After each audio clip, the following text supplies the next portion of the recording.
가끔 식당이나 마트 같은 곳을 가게 되면 눈살을 찌푸리게 하는 모습을 보게 되는 경우가 있습니다. 이유에 어찌되었든 그러한 모습을 보노라 하면 마음이 참 무겁습니다. 얼마 전에 아이와 함께 놀이방에 다녀왔었습니다. 오래간만에 간 곳이라 즐겁게 또 재미나게 놀고 있었는데 어느 한쪽에서 심한 욕설과 고성이 들려왔습니다. 가만히 보니까 그곳에 오셨던 두 어머니가 이러쿵저러쿵 하면서 서로의 잘잘못을 따지고 있었던 것이죠. 한쪽 분은 심지어 핸드폰을 가지고 촬영까지 하기도 했습니다. 결국 경찰이 오고 나서야 상황이 정리가 되었지만 즐겁고 기쁘게 놀아야 할 그곳에서 이러한 상황을 마주하게 되다 보니 참으로 마음이 안타까웠습니다. 괜히 아이에게 미안해졌습니다. 성도 여러분, 어떤 개인이나 공동체나 생각지도 못한 문제를 만날 수 있습니다. 그리고 그 안에서 각양각색의 어려움을 겪을 수도 있습니다. 살다 보면 문제를 만나지 않을 수 없는 법이죠. 그런데 이러한 상황에 처하게 되면 우리는 본능적으로 또는 습관적으로 이러한 행동을 취합니다. 바로 잘잘못을 따지는 것이죠. 잘잘못을 따지는 것 자체가 다 부정적인 것은 아니지만 자칫 잘못하면 상처뿐인 영광을 얻게 될 가능성이 큽니다. 예를 한번 들어보겠습니다. 우리 부부관계에서 어떤 다툼이 일어났습니다. 그래서 이 다툼을 해결하기 위해 잘잘못을 따지기 시작했습니다. 하나부터 10까지 따지기 시작한 것이죠. 자, 과연 어떤 모습을 통해 해결책을 찾게 될까요? 서로 웃으며 포용하고 만족스러운 결과를 얻게 될까요? 아니면 더욱 깊은 관계골이 생기게 될까요? 아마도 이전보다 좋은 관계를 얻기에는 무리가 있을 것입니다. 해보셔서 잘 아시죠? 저도 그렇습니다. 좋아지지가 않더라고요. 성도 여러분, 우리의 인생은 어떤 문제 앞에 그것을 해결하기 위한 원인을 찾고 따져 묻는다고 해서 더 나은 인생이 되거나 행복해지지 않습니다. 오히려 그러한 일에 집중하기보다 묵묵히 자신의 일을 해 나가는 것이 더 보람되고 알찰 수 있습니다. 우리의 신앙도 마찬가지입니다. 신앙생활을 하면서 얻게 되는 많은 문제 앞에서 우리는 우리도 모르게 그것에 관한 원인을 밝혀내기 위해 따져 묻는 경우가 있습니다.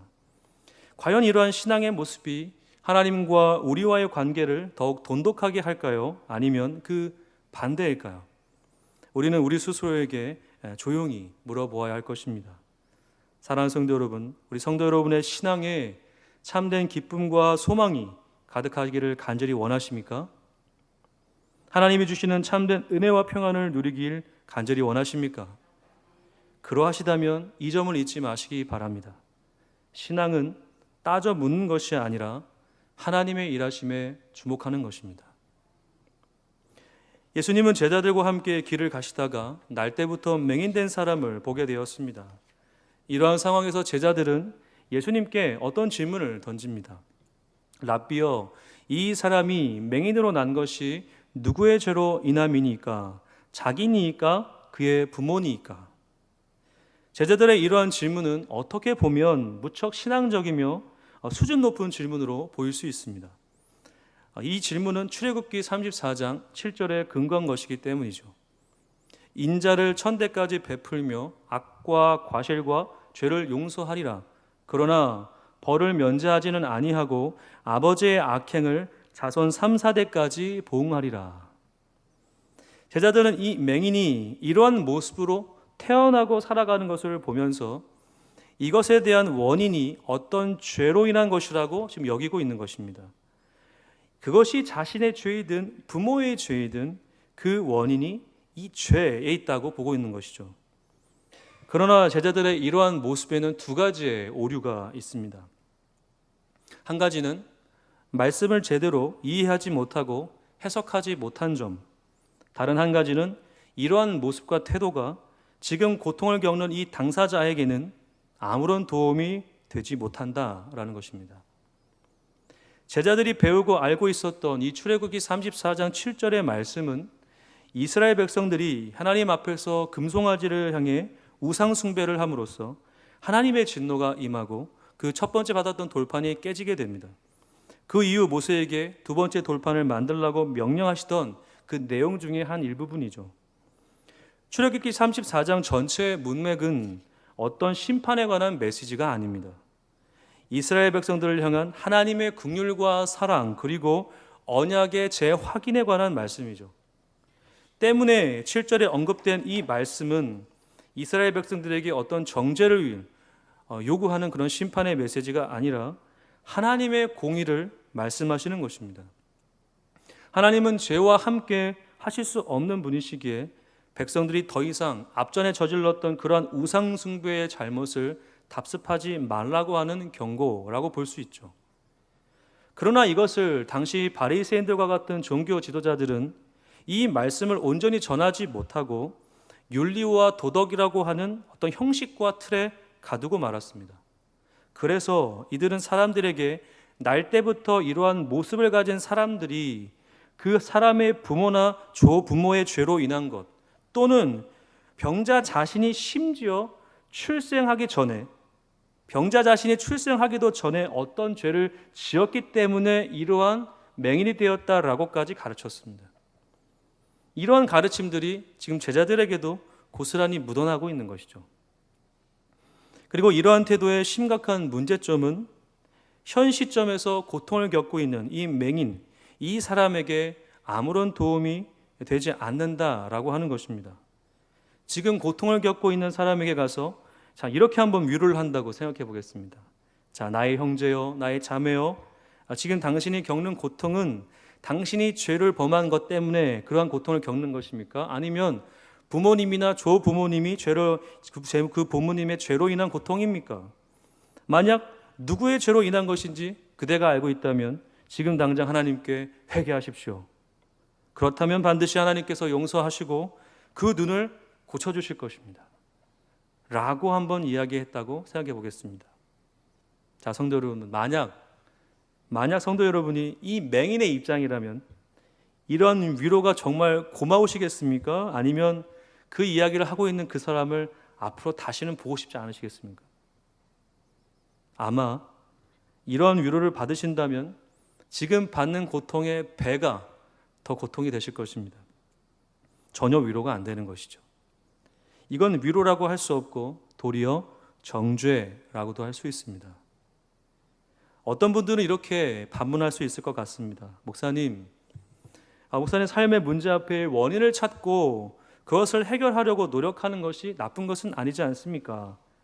죄를 짓는 것에 관한 원인을 모르고 어떻게 그 죄를 이겨낼 수 있을까요? 라고 말이죠.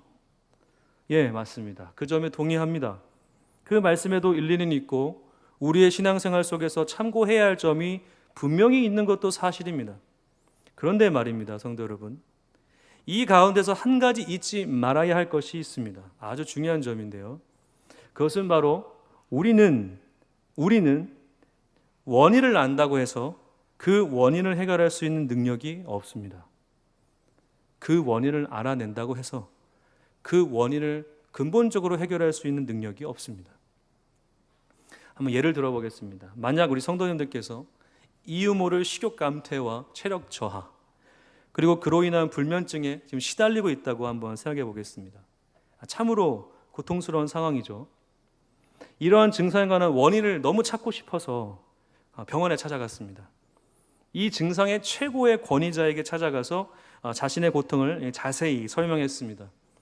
선생님, 이러한 증상이 저에게 있습니다. 도대체 제가 왜 이런 고통을 겪는 것일까요? 그래서 그 권위자가 이야기를 쭉 듣더니 아주 간단 명료하게 이렇게 대답했습니다. 당신이 겪는 이 고통의 원인은 바로 스트레스로 인한 만성 피로입니다. 뚜두두둥, 만성 피로다. 그 대답에 너무 마음이 시원했습니다. 만성 피로구나. 내가 지금 스트레스로 만성 피로를 지금 겪고 있는 거구나.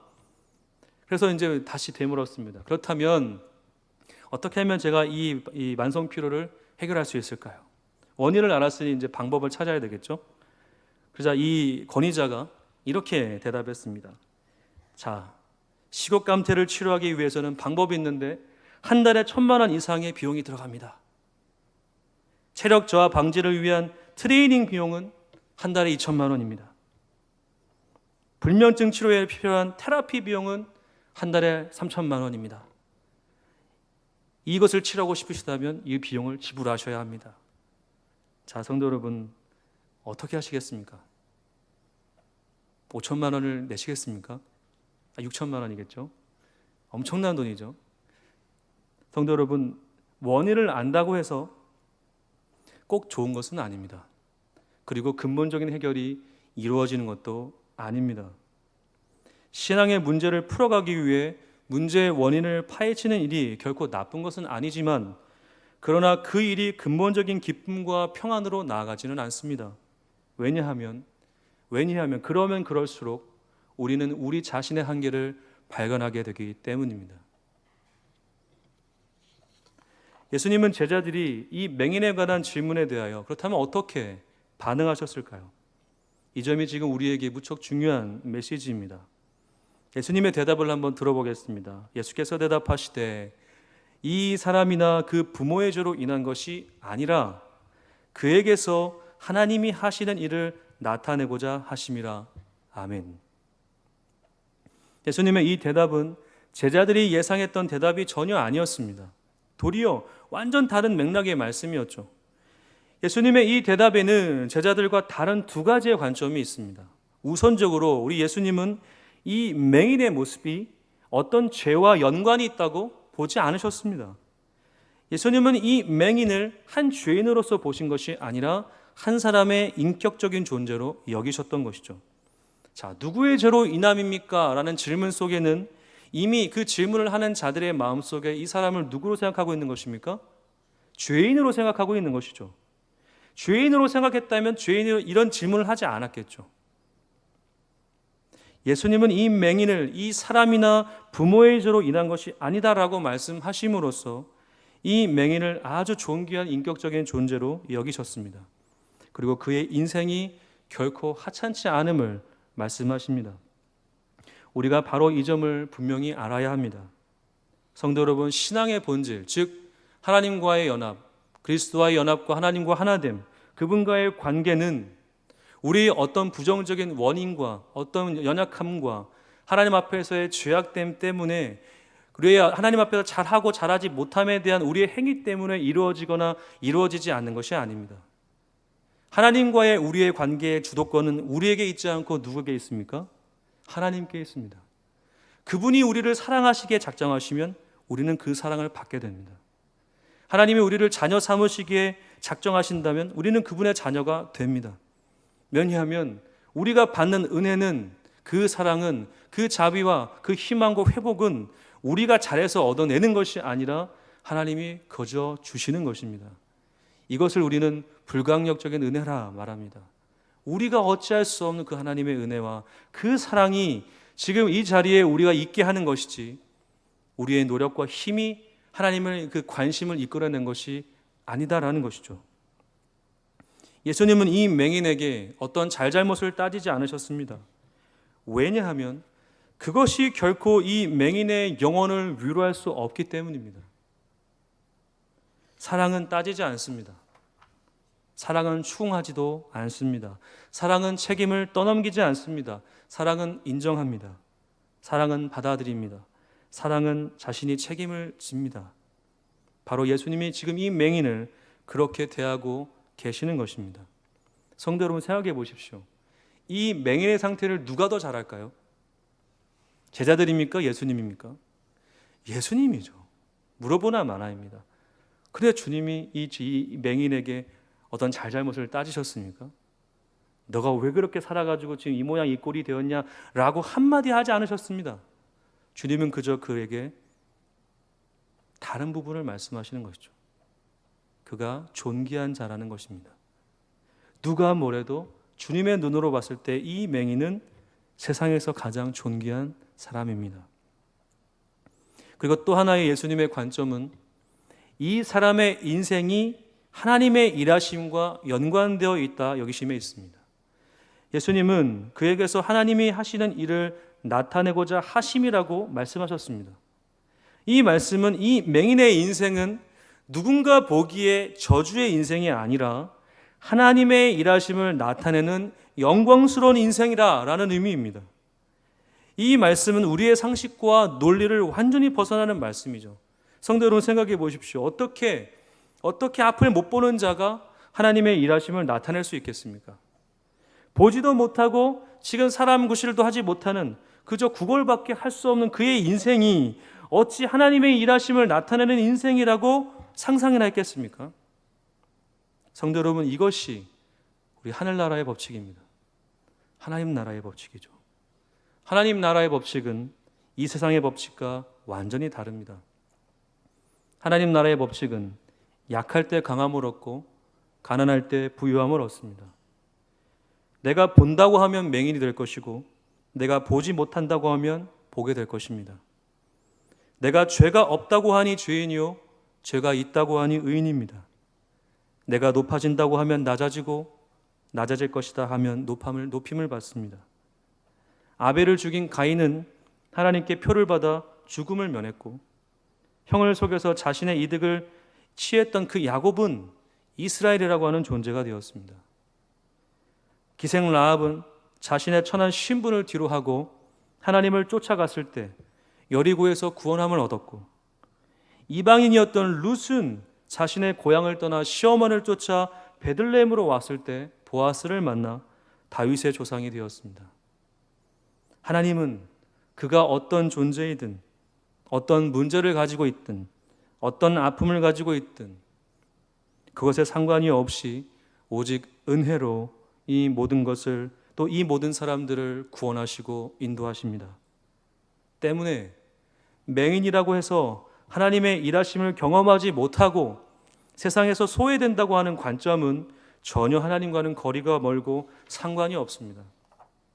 설령 우리 안에 심각한 죄가 있고 해결해야 할 숙제가 산더미처럼 많다고 해서 그것이 우리를 향한 하나님의 그 사랑을 가로막을 수 없습니다. 아무리 세상의 권세와 능력과 무기를 가지고 그 사랑을 막으려 한다 해도 결코 우리를 향하신 하나님의 사랑을 막을 수 없습니다. 하나님의 사랑을 막을 수 있는 존재는 이 세상에 존재하지 않습니다. 그렇기 때문에 우리는 그 하나님의 사랑 앞에 두 손 두 발 들고 항복해야 합니다. 내 자신이 주님 앞에서 맹인됨을 감출 필요가 없고, 내 자신이 문제가 없다고 감출 필요도 없고, 내 자신에게 힘과 능력이 있다고 스스로 합리화할 필요도 없습니다. 하나님이 우리를 사랑하시고 우리를 통해 하나님이 일하심을 나타내기로 작정하신 이상 하나님은 이런 하나님의 사랑을 막을 존재는 이 세상에 아무도 없습니다. 사랑하는 성도 여러분, 성도님들의 인생의 문제 앞에 어떤 원인을 찾지 마십시오. 왜 나에게 이런 문제가 있고 왜 나에게 이러한 숙제가 가득한지 고민하실 필요가 없습니다. 설령 안다고 해서 그 문제가 근본적으로 해결되지 않습니다. 그것을 어디로 갖고 가셔야 하냐면 우리 하나님께 가져가셔야 합니다. 하나님이 이러한 나의 인생을 사랑하시고 일하신다고 하는 것에 주목하십시오. 그러하시다면 우리 성도님들의 인생의 방향이 완전히 뒤바뀌게 될 것입니다. 신앙은 하나님의 일하심에 주목하는 것입니다. 우리가 우리 인생 가운데에 하나님의 일하심에 주목할 수 있는 이유가 여기에 있습니다. 그 이유는 우리 예수님께서 우리 인생의 빛이 되시기 때문입니다. 빛은 어둠을 물리치고 우리가 나아갈 방향을 가르쳐주며 우리를 모든 두려움에서 벗어나게 합니다. 내가 세상에 있는 동안에는 세상의 빛이로라. 이 말씀을 하시고 땅에 침을 뱉어 진흙을 이겨 그의 눈에 바르시고 이르시되 실로한 못에 가서 씻으라 하시니 실로함은 번역하면 보냄을 받았다는 뜻이라. 이에 가서 씻고 밝은 눈으로 왔더라. 아멘. 예수님께서 맹인의 빛으로서 그의 인생의 빛으로서 다가오셔서 두 가지의 은혜를 그에게 허락하십니다. 하나는 만져주심입니다. 예수님은 그저 말로만 이 맹인의 빛이 되어주신 것이 아닙니다. 예수님은 자신을 죄인 취급하던 그런 많은 사람들의 냉소적인 태도가 아니라 따뜻하고 친절한 사랑의 손길로 그에게 나아가십니다. 평생 앞을 보지 못하는 그 상태에서 자신이 내민 손에 들려진 동전 몇 개의 그 차가움만을 경험했었어야 할 이 맹인, 그가 평생에 경험할 수 있었던 그 터치는, 그 인격적인 만져짐과 관계는 그저 동정어린 몇 개의 동전만의 가치밖에 없었을 테지만 이제는 달랐습니다. 평생 경험할 수 없었던, 전 평생 갈망했던 그 만져짐이 그에게 임하였습니다. 죽지 못해 사는 그의 인생 속에, 정말 조롱거리 되었던 그의 인생 속에 주님이 찾아오셔서, 그리고 그의 가장 아픈 상처인 눈을 향하여 자신의 손을 뻗어 주십니다. 그리고 그의 눈에 예수님의 손이 드디어 만진 바 됩니다. 맹인에게 자신의 눈은 세상에서 가장 고통스러운 부분이었습니다. 이것 때문에 자신이 이렇게 살 수밖에 없었기 때문이죠. 성도 여러분, 우리도 우리의 인생 가운데 가장 고통스러운 부분이 다 있습니다.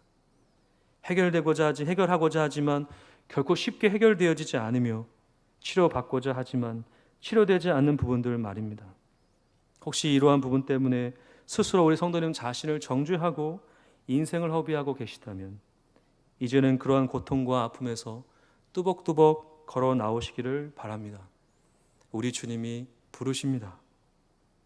예수님은 우리의 그러한 아픈 부분을 결코 정죄하지 않으시며, 그리고 먼저 다가오셔서 우리의 그 아픈 상처를 만져주십니다.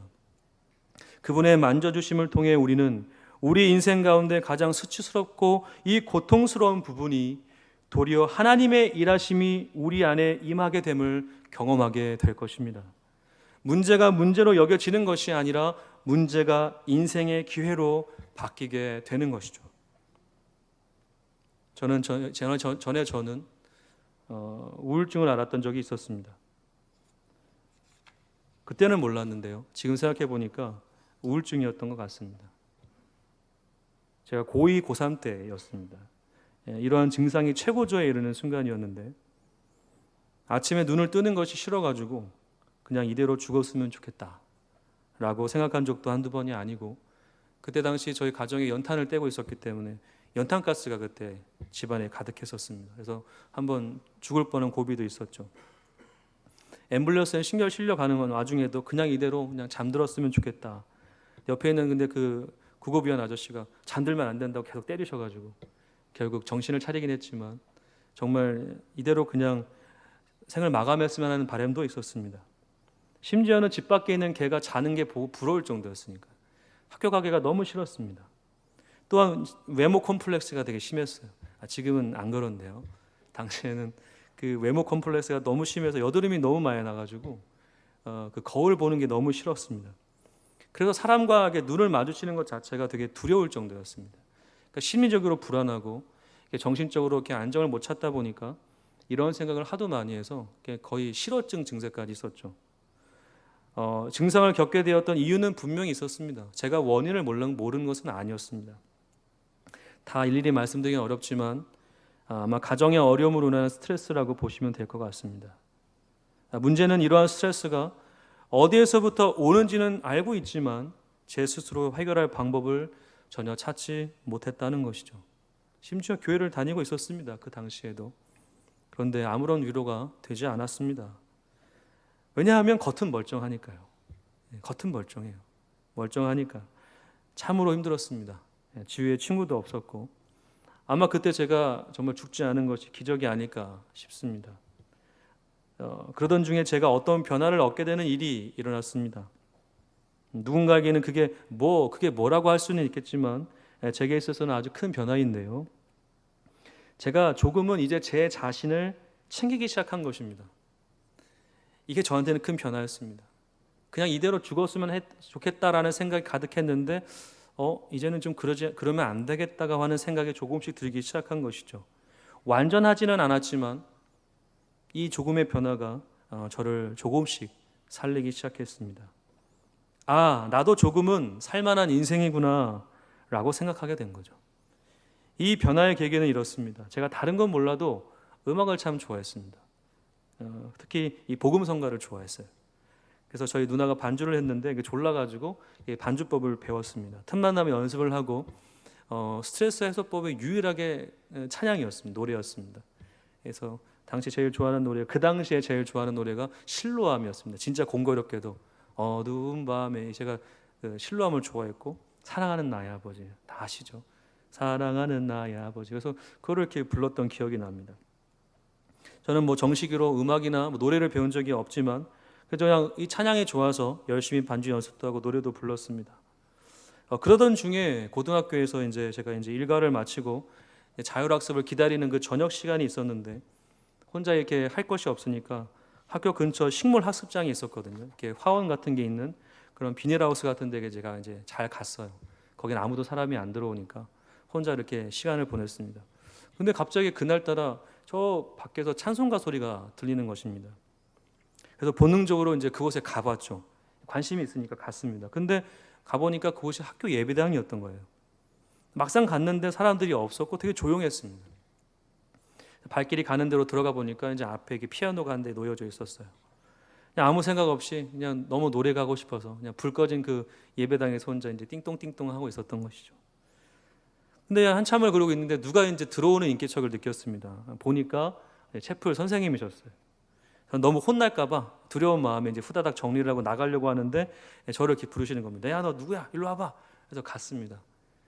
그래서 손을 이렇게 확 드시길래 나 때리시려고 하시는 줄 알았어요. 그렇게 하시길래. 근데 그게 아니라 제 등을 이렇게 토닥이시면서 갑자기 전혀 상상할 수 없는 이야기를 하시는 겁니다. 너 우리 채플 반주하면 어떻겠니? 저희 학교가 그 미션 스쿨이었거든요. 그래서 예배를 드렸는데 반주자가 없다는 겁니다. 저보고 반주를 하라고 하셨어요. 이게 무슨 정말 마른 날의 날벼락인지. 그래서 울며 겨자 먹기로 반주를 하기 시작했습니다. 제가 앞전에 말씀드린 것처럼 사람 앞에 나서기도 힘들어하고 스스로 거울 보기도 힘들었던 제가 반주를 하려면 어쨌든 나가야 되잖아요. 다 본단 말이죠. 왜냐하면 악기가 피아노밖에 없으니까 피아노 치는 사람을 보겠죠. 심지어 남자니까 막 이랬단 말입니다. 근데 갑자기 이제 그러고 있는데 한 몇 달이 지났는지 이상한 일이 일어났습니다. 갑자기 후배들이 이제 저한테 인사를 하기 시작하는 거예요. 시영 안녕하세요, 안녕하세요. 저는 전혀 모르는 아이들입니다. 같은 그 채플 동아리, 어차피 제가 채플 동아리에 들어간 거니까 저를 알아보고 이제 인사를 하기 시작한 거죠. 저도 뻘쭘하게 안녕 하면서 이제 그렇게 시간을 보냈습니다. 근데 가만히 생각해 보니까 제가 지금 뭘 하고 있는 거죠? 사람들 앞에 나가서 인사도 하고 뭐 쭈뼛쭈뼛하지만 반주도 하고, 전에는 전혀 상상할 수 없었던 일이 일어난 것이죠. 생각해 봤습니다.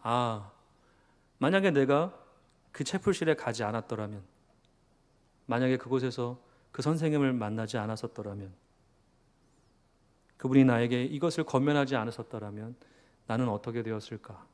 라는 생각을 하게 되었습니다. 그 선생님이 제 등을 한번 툭 쳐줬던 것이 지금도 기억이 납니다. 저한테는 그게 전율이었거든요. 이상하게도 그 선생님의 손길이 차갑게 느껴지지 않았습니다. 사랑하는 성도 여러분, 우리 예수님은 우리의 약함과 부족함을 전혀 문제 삼지 않으십니다. 온전히 우리를 인정하시고 그 아픈 부분을 만져주십니다. 이 은혜를 꼭 붙드시기 바랍니다. 그리고 우리 예수님은 맹인의 빛으로서 그가 살아가야 할 길을 가르쳐 주셨습니다. 그것이 우리 주님의 인도하심입니다. 예수님은 맹인의 눈을 만져주심과 동시에 그가 어디로 가야 할지 인도해 주셨어요. 그것은 실로암 못이었습니다. 맹인에게 있어서 실로암 못은 평생 들어보기는 했지만 가볼 수 없는 곳이었습니다. 히스기야 왕 때에 그 아수르 왕 사네립의 공격에 대비해서 성 안의 식수를 확보하기 위해 만든 곳으로서 아주 상징적인 의미가 있는 그곳에 그는 이야기를 들었을지는 모르지만 한 번도 가볼 수 없었던, 꿈도 꿀 수 없었던 그 실로암 못이 이제는 그가 가야 하는 곳이라는 그런 방향이 정해진 것이죠. 맹인에게 이 주님의 말씀은 인생의 소망 그 자체였습니다. 왜냐하면 맹인에게 어디를 가야 한다고 이야기하는 것은 불가능한 것이기 때문이죠. 누가 눈이 안 보이는 사람한테 어디 가야 한다고 말을 해주겠습니까? 누군가에게 이끌려서 떠듬떠듬거리며 지팡이를 잡고 걸어가는 것은 가능할지 모르겠지만 실로암이라고 하는 그곳에 간다고 하는 것은 전혀 다른 문제였습니다. 그러나 그는 그 예수님의 말씀에, 그 인도하심에 따라 그 자리에 일어났고 그 말씀을 따라 시간이 얼마나 걸렸을지는 모르지만 그곳에 가게 되었고 그 말씀에 따라 눈을 씻어보니 보게 되었습니다.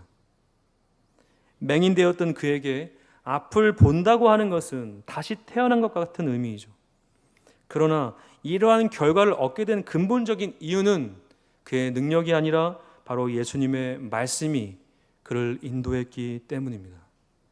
주의 말씀을 따라 힘겹지만 한 걸음 한 걸음 내딛었던 그에게 이 세상에 줄 수 없는 기쁨과 감격이 주어진 것이죠. 성도 여러분, 세상은 우리의 자격과 능력을 보고 판단하고 기회를 줍니다. 잘하는지 못하는지를 따져봅니다. 그러나 우리 하나님은 그러한 자격과 능력이 필요가 없습니다. 그것을 따져 묻는 분이 아니라 그저 값없이 우리에게 그 말씀의 인도를 허락하여 주십니다. 그래서 주님이 이렇게 말씀하신 것 아닙니까? 수고하고 무거운 짐진 자들아 다 내게로 오라. 내가 너희를 쉬게 하리라. 다 내게로 오라 하신 것이죠. 이 은혜를 우리가 힘입기 위해서는 하나님의 말씀이 우리의 삶을 인도해 달라고 하는 우리의 끝없는 간구가 있어야 합니다. 분명히 맹인에게는 많은 소리가 들렸을 것입니다. 이렇게도 해보고 저렇게도 해보고 이러한 소리 저러한 소리, 신앙적인 이야기, 어떤 의학적인 이야기, 인간적인 위로를 다 했을지 모르지만 그 모든 소리들은 그에게 의미가 없었습니다. 왜요? 해보아도 안 되기 때문이죠.